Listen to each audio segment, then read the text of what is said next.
2025 जून का पेपर है, पर्यावरण सब्जेक्ट से संबंधित है, जो आने वाले एग्ज़ाम जो इग्नू का है उसके लिए महत्वपूर्ण क्वेश्चन के तौर पर है। देखते हैं इसका आंसर क्या होता है। क्वेश्चन नंबर 1, निम्नलिखित में से कौन सा मानव संशोधित पर्यावरण है, यानी मानव द्वारा संशोधित किया गया पर्यावरण, ये वृक्षारोपण हो जाएगा। इसका आंसर 3 हो जाएगा, वृक्षारोपण। निम्नलिखित में से कौन सा एक 17 सतत विकास लक्ष्यों में नहीं है?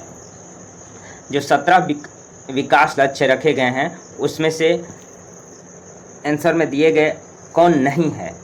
तो ये आंसर हो जाएगा इसका 4, सामाजिक समता और समानता। देखते हैं क्वेश्चन नंबर 3, निम्नलिखित में से कौन सा जैव अपघटक नहीं है? जैव अपघटक नहीं है, ये आंसर हो जाएगा 1, केंचुआ। केंचुआ जैव अपघटक नहीं है। हाँ, क्वेश्चन 4 देखते हैं, जीवमंडल का विस्तार लगभग है, तो इसका आंसर 1 हो जाएगा, पृथ्वी की सतह से 11,000 मीटर से नीचे और 9,000 मीटर ऊपर औसत समुद्र तल से जीवमंडल का लगभग विस्तार है। क्वेश्चन नंबर 5 देखते हैं, प्राथमिक उपभोक्ता किस पोषी स्तर में पाए जाते हैं? तो प्राथमिक उपभोक्ता पोषी स्तर 2 में पाए जाते हैं। आंसर हो गया 2 इसका। क्वेश्चन नंबर 6 देखते हैं, धरातल पर कितने प्रतिशत मृदु जल के रूप में है? इसका आंसर हो जाएगा लगभग 3%, यानी आंसर 2 हो जाएगा।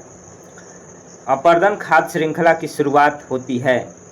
अब क्वेश्चन नंबर 7, अपर्दन खाद्य श्रृंखला की शुरुआत होती है, तो इसका आंसर हो जाएगा 3, क्षयकारी कार्बनिक पदार्थ के साथ। आगे देखते हैं क्वेश्चन नंबर 8, मैपल, बीच और बलूत पाए जाते हैं, तो इसका आंसर हो जाएगा 1, शीतोष्ण पर्णपाती वन में। क्वेश्चन नंबर 9 देखते हैं, असंबद्ध जीव जो वायु जल अंतरापृष्ठ पर रहते हैं कहलाते हैं, यानी जो जीव जल और हवा के पृष्ठ के बीच में रहते हैं वो क्या कहलाते हैं? इसे आंसर 2 हो जाएगा, इसे पटलक कहते हैं, पटलक कहते हैं।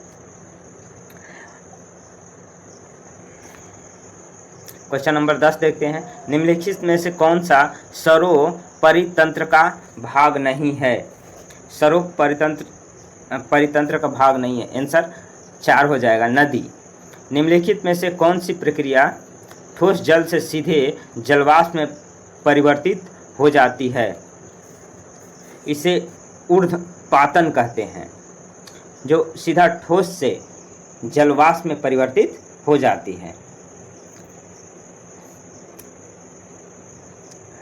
कुल एक पारंपरिक सिंचाई पद्धति है, किस राज्य में प्रयोग की जाती है? कुल एक पारंपरिक सिंचाई पद्धति है, यह किस राज्य में प्रयोग की जाती है? 1, हिमाचल प्रदेश में प्रयुक्त की जाती है। निम्नलिखित में से कौन सी मिट्टी रबड़ को सहायता प्रदान करती है? आंसर 2, लाल मिट्टी। निम्नलिखित में से कौन सा अत्यधिक सिंचाई का परिणाम नहीं है? निम्नलिखित में से कौन सा अत्यधिक सिंचाई का परिणाम नहीं है?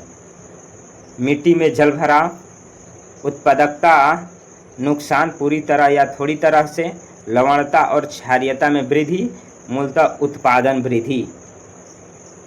आंसर इसका 4 हो जाएगा, मूलतः उत्पादकता वृद्धि। क्वेश्चन नंबर 15 देखते हैं, निम्नलिखित में से कौन सा वन का आर्थिक महत्व नहीं है? जैव विविधता का बचाव, वन उत्पादकों का औषधीय प्रयोग, सौंदर्य संबंधी आध्यात्मिक उद्देश्य, मनोरंजन के उद्देश्य। आर्थिक महत्व नहीं है, इसका हो जाएगा 2, वन उत्पादकों का औषधीय प्रयोग।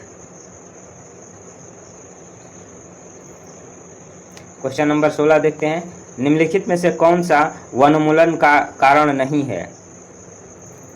वन्य आग, पशुचारण, पेड़ों की चयनात्मक कटाई, 4 नंबर कीट आक्रमण।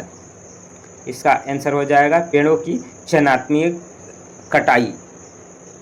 निम्नलिखित में से किस राज्य ने सफलतापूर्वक संयुक्त वन प्रबंधन को कार्यान्वित किया है?